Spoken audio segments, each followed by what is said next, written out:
저희는 북한에서 가서 재혼했는데 애들이 이 사람을 너무 좋아해가지고 거기서 좀 재혼해도 되겠다 이런 생각을 했었어요.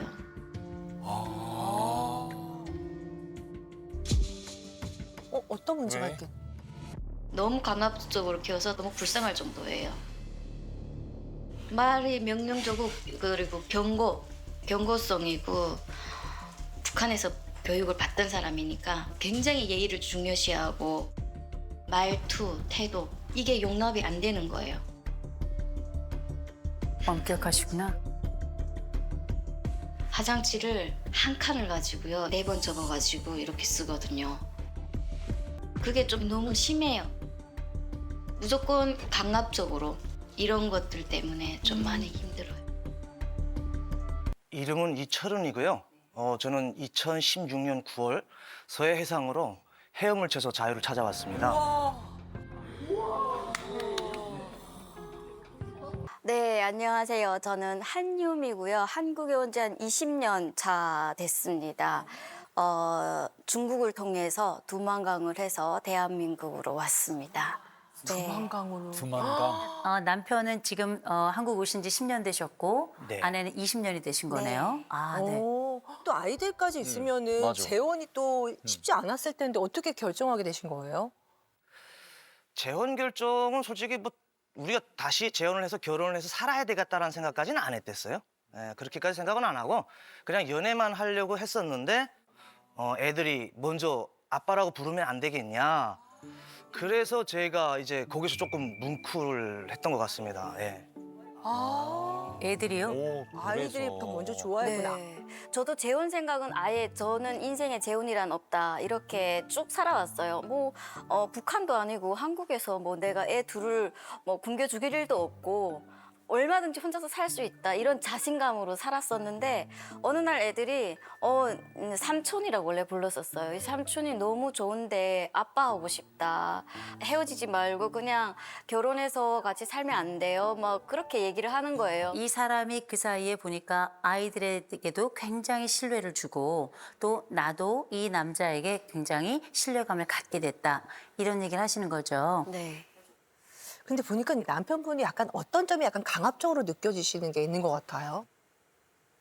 저희는 이분이 북한에서 교육을 체계적으로 받으신 분이에요. 그러니까 저는 북한에서 일반 인민이었고요. 네. 이 사람은 그 인민을 저는 좋게 얘기하고 싶지 않아서 착취를 해 먹었다라고 표현을 하고 싶은데 그러니까 보위부 출신이어서 상위에 있던 분이었어요. 엘리트라고 그렇죠. 얘기 될까요? 예. 그러다 보니까 저는 교육에 대해서 그냥 하고 싶으면 하고 싶은 거 얘기를 해 이렇게 하고 이 사람은 해야 된다. 이런 차이가 있어요. 그래서 공중도덕, 예의, 예절 이런 거에 대해서는 진짜 용납이 안 될 정도로 강압적이세요. 강압적이다. 너무 강압적인 게 일단은 식당에 갔는데 코를 풀 수도 있잖아요. 그럴 수 있죠. 그거도 코 풀면은 눈치를 줘요. 그럼 흘려야 돼요? 몰래 화장실을 가서 푼다든가 그런 식이어야 되고 그리고 저희 집은 기본적으로 모든 사람들이 남자건 여자건 화장실에서 앉아서 소변을 봐야 되거든요. 그리고 집에다가 심지어 A4 용지에 소변을 앉아서 쏘시오 이렇게 딱.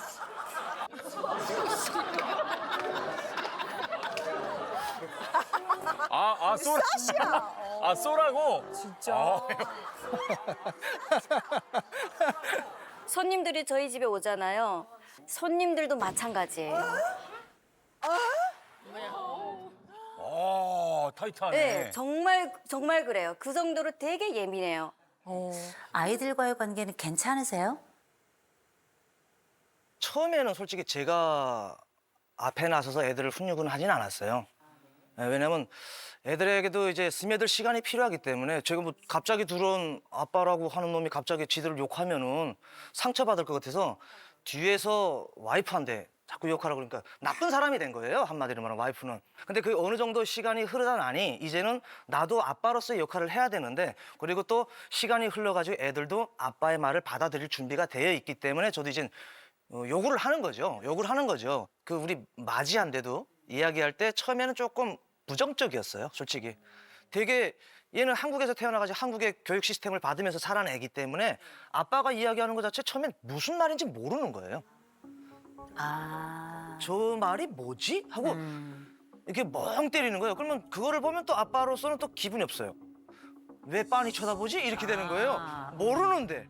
몰라서 그러는 건데 저는 그렇게 안 보이고 해보자는 건가? 아. 네. 그럴 수 있지, 그럴 수 있어. 자, 그러면 그렇게 얘기를 했을 때 아내가 바로 들어와서 여보, 왜 그런 얘기를 해? 라고 얘기하나요? 좀 그것 때문에 저희도 트러블이 좀 있었던 것 같아요. 뭐 애한테 뭐 그렇게까지 해야 되느냐? 자기가 이야기하는 방식은 북한식이다. 되게 너무 강압적이고 위협적이다 애들한테. 그래서 이게 위협인가? 저는 그게 또 이해가 안 되는 거죠. 집에서 처음에 이제 집사람 만나서 이렇게 밥을 먹는데 애가 방구를 뿜어 웃기는 거예요. 그래서 그때 들은 게 엄마가 혼자 키워서 애들이 이렇게 웃는가? 아. 아니 집에서 방귀 끼지 어떻게? 북한에서는 이게 참 안 좋은 말인데 아빠 없이 자란 자식을 되게 홀대한다고 하나요? 예의 없다고 봐요. 그래서 그 집의 딸도 결혼하기 전에 아빠가 있었냐 없었냐를 많이 따져요. 예. 진짜. 그렇지 않으면 예의가 없다고 생각을 하는데 저는 그때 금방 왔으니까 그런 생각을 해요. 엄마가 혼자 키워서 이렇게 애가 예의가 없는가? 그 생각이 들면서 이제 그래서 그런 거를 차츰차츰 좀 알려주고 싶었던 것도 있고 그리고 그 아이들이 예의를 갖추지 않아, 범절을 몰라. 그러면 얘들에게 무슨 일이 생길까요? 사실은 조금 상처될 수 있는 말인데 그렇게 되면 뭐 인간 쓰레기다 뭐 이렇게 얘기를 하니까 아. 네. 그러니까 무조건 해야 돼. 사춘기 뭐 사춘기가 뭔 상관이야 사춘기가. 아빠도 사춘기 때 아버지 권총에 좀 맞아 죽을 뻔했는데 뭐 말로는 저희 아버지가 되게 좀 엄했어요. 그 훈육을 일반 집보다 더 세게 한 것 같아요. 근데 어쨌든 저도 한 20살 돼서 저희 아버지를 너무 사랑하기 시작을 했거든요. 총을 갖다 댔든 저를 때렸든 아버지의 이런 훈육 방식이 있었기 때문에 아버지가 나를 이렇게 통제했기 때문에 오늘날에 내가 있다라는 생각을 하게 되더라고요. 그렇죠. 저는 이런 말씀 드려요. 남편, 아버지가 총구를 겨누고 내 아이들에게도 굉장히 엄격하게 했던 걸 우리가 세대 외상전이라고 불러요. 내 아버지가 나에게 했던 그게 나에게는 외상이었어. 근데 이게 나중에 보니까 괜찮았어? 그러면 내가 또 내 아이들에게 그 결과를 보고 외상의 형태를 가진 비슷한 것을 하게 되는 것. 이게 일명 세대 외상전이라고 부르는 건데 근데 제가 궁금한 건 혹시 그 아이들에게도 이런 강압을 넘어서 폭력적인 일이 있기도 했나요? 제가 폭력을 했으면 이 자리 못 나오겠죠. 예, 단지 제가 하나만은 폭력만은 쓰지 말자. 왜냐면 교육이 무조건 때려야 된다는 방식만은 제가 옳지 않다는 걸 알기 때문에 때리진 않는데 대신에 이제 조금 눈으로는 좀 많이 욕합니다. 눈으로. 예, 눈으로 이렇게 좀 가로떴다 세로떴다 하면서 이런 걸로 좀 많이 대신에. 제일 많이 하는 단어가 있어요. 지켜보고 있어. 예. 지켜보고 있어. 우리 아들이 제 눈을 되게 무서워해요. 제가 어떤 눈인지는 잘 모르겠지만 이렇게 한번 훑으면은 쏙 이렇게 내려요. 내 눈이 우리 아들한테 이제 그 트라우마로 남을까 봐 솔직히 무섭거든요. 예. 그래서 요즘은 조금 그거를 안 하려고 그러긴 그러는데 근데 이게 남아있는 저한테 붙어있는 이 습관적인 기라서 그게 안 고쳐지죠. 예. 아니 그러면은 남편분께서 강압적인 훈육을 한다고 이제 말씀을 하셨잖아요. 그럼 아내분께서는 좀 뭔가 좀 유하게 좀 이렇게 허용적인 훈육을 하고 싶으신 거예요? 왜 그러냐면요. 첫째 때 제가 엄청나게 강압적으로 했었어요. 첫째 아이를. 엄하게 하셨구나. 엄하게. 예.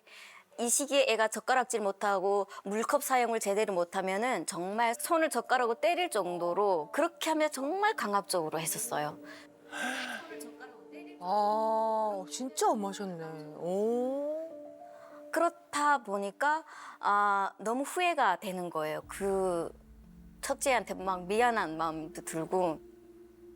네, 그래서 셋째는 조금 못할 수도 있지 이런 것도 들고 허용적으로 키우고 싶은 것 때문에 좀 갈등이 좀 있어요. 네. 제가 보니까 이 남편이 가장으로서의 무게 또 가부장으로서의 그림 같은 게 있는 것 같은데 이게 아이들에게 한정될 가능성은 대단히 낮아요.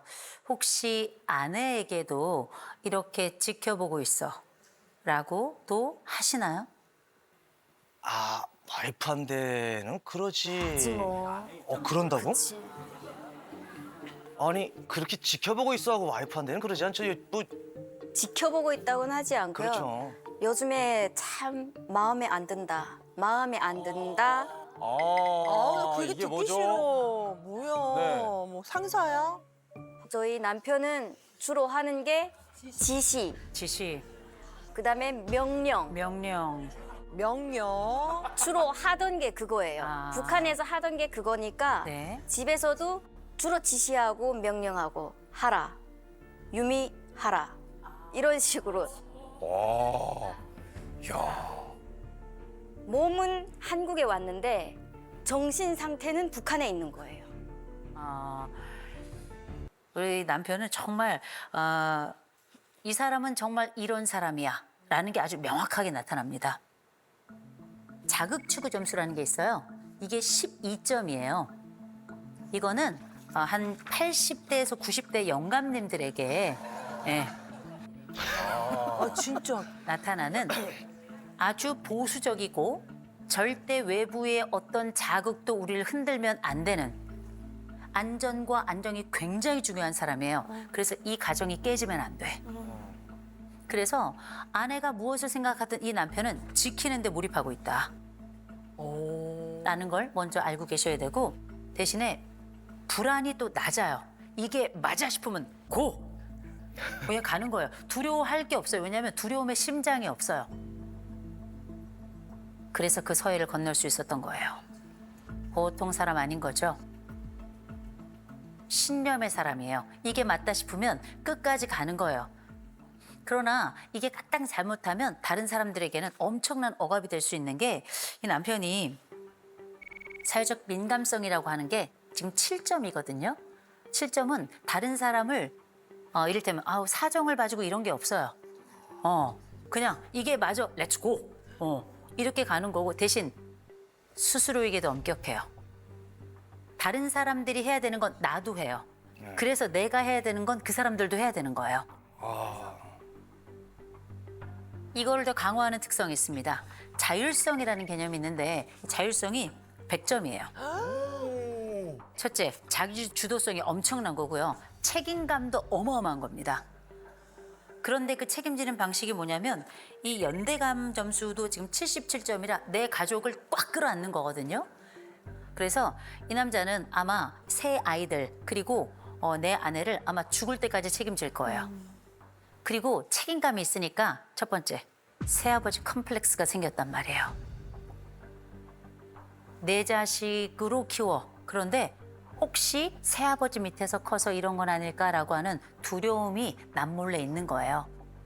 그래, 그런 게 있을 수 있겠다. 근데 아내는 위험 회피 점수, 다시 말해서 불안 점수가 85점이에요. 남편은 안전을 추구하는 게 맞아. 그럼 어떡해? 난 불안하지도 않아. 근데 아내는 왜 더 오래 살았는데 왜 더 불안하지? 아내는 말입니다. 첫 번째 결혼에 실패했어요. 20년 그 살 동안에 나 혼자 정말 죽을 힘을 다해서 여기까지 왔죠. 지키느라 여러 수모도 많이 당했죠. 이제는 강력한 남편도 있는데 아직도 내 안쪽에는 근원적인 불안이 있는 거예요. 그래서 이 여자는 엄하게 대하는 거 좋아해요. 왠 줄 아세요? 날 단단하게 지켜주거든. 나를 꽉 잡아주거든. 이 틀 안에만 있으면 난 안전하거든. 그래서 이 남자가 너무 좋은 거예요.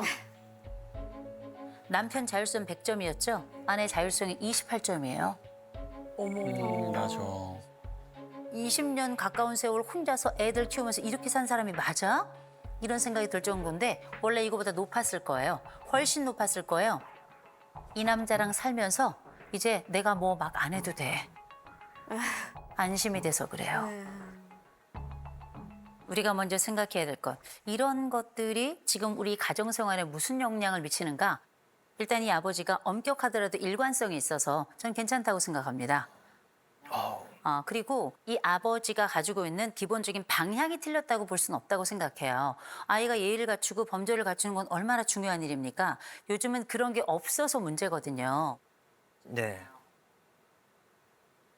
이를테면 이 아이가 이 아버지의 무서운 눈을 두려워할까 봐 그게 걱정이다. 이런 걱정도 전 너무 좋았고요. 우리 아들이라는 말이 전 너무 좋았어요. 당신 아들이 이게 아니라 우리 아들이 이렇게 이야기하는 게 너무 좋았던 게 얘가 내 DNA가 없잖아요. 네. 근데도 아버지로서의 역할을 하고 싶은 거예요. 그리고 이 아버지에겐 이런 마음도 있을 겁니다. 혹시 내가 애들이 삐뚤어져 나가면 새아버지 때문인가? 사랑도 있지만 불안도 있는.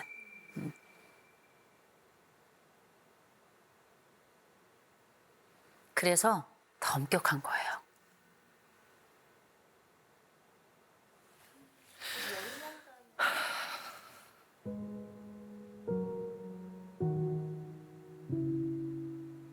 가끔 그렇게 좀 저도 혼자서 이렇게 운전해서 다니면 그런 생각을 하거든요.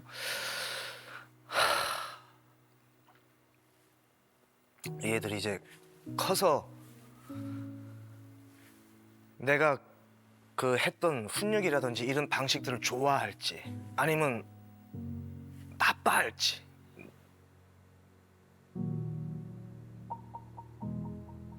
되게 저 아버지는 되게 나쁜 아버지였어 이렇게 생각할지 저도 되게 고민은 많이 합니다. 그런데 어쨌든 커서 나쁜 쪽으로 생각을 하면은 저놈 저거 내 아버지가 아니라서 저렇게 키웠어 나를 이렇게 기억했어 라는 생각을 할까 봐 그게 항상 조금 가슴에는 있죠. 그렇죠. 남편 가장 참 중요하거든요. 근데 저는 개인적으로 가부장이란 말도 좋아합니다. 어른들이 이렇게 말씀하시더라고요. 가부장은 자기 집 처마에 비 피하는 사람까지도 신경을 쓴대요. 그만큼 내 가족이라 생각하고 나와 함께 연결되어 있는 사람이라면 그 사람을 돌보는데 전심을 다하는 거예요. 그래서 저는 우리 남편을 사랑의 가부장주의자다. 이렇게 부르고 싶고요. 사랑의 가부장주의는 말입니다. 이를테면 이런 거죠. 나갈 때 일종의 다녀오십시오라는 것도 중요하지만 이렇게 안고 다녀올게. 다녀왔어. 수고했어. 이건 뭐냐면 훨씬 더 자연스럽게 아이들이 밖에 나오게 하는 우린 엄마 아버지가 오면 나와서 한 번씩 앉는 집이야. 엄마 아버지 가실 땐 우린 한 번씩 안고 잘 다녀오라는 인사를 해. 그래서 강력함만이 우리를 지켜내는 건 아니에요. 이건 똑같이 이 아이들이 나와서 인사를 하게 하지만 훨씬 더 뜨겁고 오래 내 아버지를 기억할 거예요. 이 집엔 하나 문화가 좀 들어갔으면 좋겠습니다. 그 문화가 뭐냐면 이 집은 일방적 통고를 하잖아요. 하라, 가라. 그렇죠? 가족회의가 시작돼야 돼요. 가족회의를 할 땐 아버지가 첫 번째 진행하는 거 아니에요. 돌아가면서 진행하는 게 핵심이에요. 아이들에게도 똑같이 의장 역할을 분배를 하시고요. 그리고 의견을 자유롭게 낼 수 있도록 해주시고 그리고 이 자유로운 의견이 의미 있게 수렴될 수 있도록 하는 것. 이런 도움의 역할을 해주는 게 진짜 실질적 의장이자 가장의 역할일 거라고 저는 생각을 합니다. 나의 그 두 아들과 딸이 있잖아요. 이 두 아이들은 어떤 아버지를 원할까? 이 생각이 드시죠? 네. 제가 한 가지 말씀드릴까요? 내 엄마를 사랑해주는 아버지가 필요할 겁니다. 내 엄마를 예쁘다 말해주고 어쩌면 쏜 총알이 아니고요. 다시 사랑을 향해 달려가는 이 사랑의 총알로 서로를 만나야 될 게 아닐까라는 생각을 좀 해봤습니다.